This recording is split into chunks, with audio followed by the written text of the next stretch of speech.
Hola chicos, aquí les voy a mostrar los que pasaron a segunda ronda del, del concurso de chip. Puedo encontrar el mejor chip de los compas, comenzando con Miquelino y Silver, que pasó Miquelino con un 75%. Después está entre MyX y Troela, ganó MyX con 76%.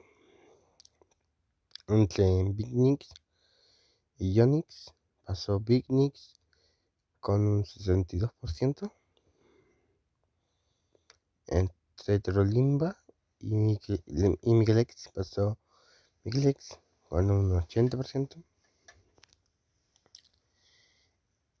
Y Ryumba versus Trollex, Ryumba pasó con un 96%. Entre Magictor y Mikino ganó Magictor con 77%.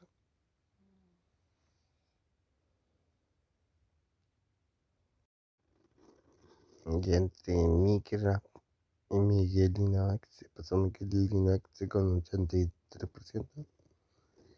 Y entre Mechanics y Spartan ganó Sparta con un 89%. Así quedó, mira,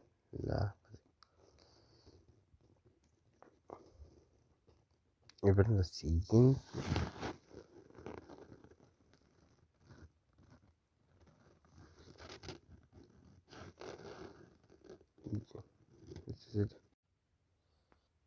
Un saludito para Rockcita Gamer.